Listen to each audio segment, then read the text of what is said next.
Good morning बच्चों। आज हम लोग पढ़ेंगे इराक पर आक्रमण।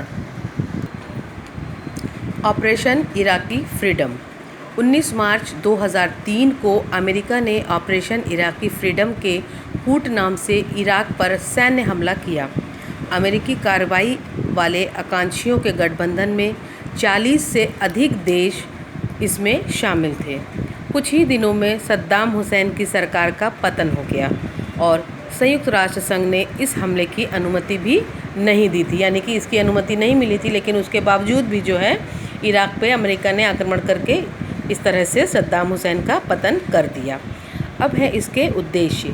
दिखावे के लिए हमले का उद्देश्य यह बताया गया कि सामूहिक संहार के हथियार बनाने से रोकने के लिए इराक पर हमला किया गया था। लेकिन इराक में सामूहिक संहार के हथियारों की मौजूदगी के कोई भी प्रमाण नहीं मिले थे। इससे अनुमान लगाया जा सकता है कि इस हमले के उद्देश्य कुछ और ही थे, जैसे इराक के तेल भंडार पर नियंत्रण और इराक में अमेरिका की मनपसंद सरकार को कायम करना था। फिर है इराकी युद्ध के परिणाम, यानी कि इस आक्रमण के कई परिणाम हुए। सबसे पहला कि इस युद्ध के दौरान सद्दाम हुसैन की सरकार का पतन हो गया, लेकिन इराक में अमेरिका के खिलाफ पूर्णव्यापी विद्रोह भी भड़क उठा। दूसरा है इस युद्ध में अमेरिका के 3000 सैनिक मारे गए, जबकि इराक के सैनिक कहीं इससे ज़्यादा संख्या में मारे गए थे। फिर है अमेरिकी हमले के बाद लगभग 5000 नागरिक मारे गए और इराक पर अमेरिकी हमला राजनीतिक रूप से असफल भी साबित हुआ। खाड़ी युद्ध और अमेरिकी हस्तक्षेप, इसकी सबसे पहले आपको हम पृष्ठभूमि बताएंगे। तेल आधुनिक सभ्यता का आधार है और यह ऊर्जा का प्रमुख साधन भी है और आज तक इसका कोई दूसरा विकल्प भी नहीं ढूंढा जा सकता है। तेल के कारण ही 2 अगस्त 1990 को इराक ने कुवैत पर आक्रमण कर दिया और मात्र 6 घंटे में ही इराक ने कुवैत पर अपना कब्जा भी जमा लिया।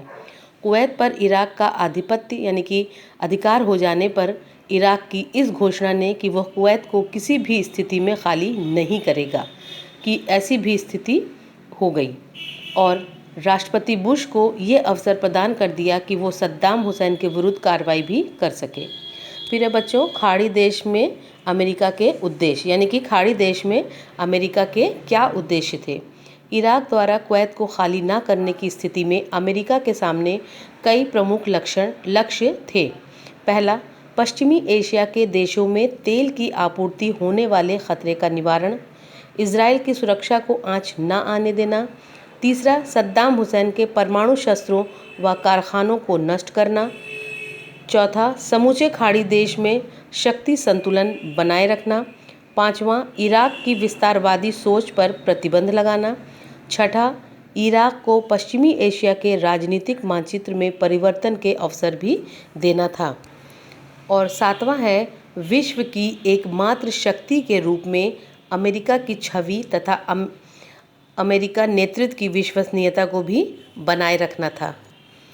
इसके अतिरिक्त अमेरिकी राष्ट्रपति का एक अन्य महत्वपूर्ण लक्ष्य भी था, जो कि पश्चिमी एशिया में सोवियत संघ के प्रभाव को रोकना भी था। तो ये था बच्चों आपका इराक पर आक्रमण। अब हम लोग कल पढ़ेंगे इराक की हठधर्मिता तथा इराक के विरुद्ध संयुक्त राष्ट्र संघ तथा अमेरिकी कार्रवाई, यानी कि संयुक्त राष्ट्र संघ और अमेरिका ने इन पर क्या कार्रवाई की।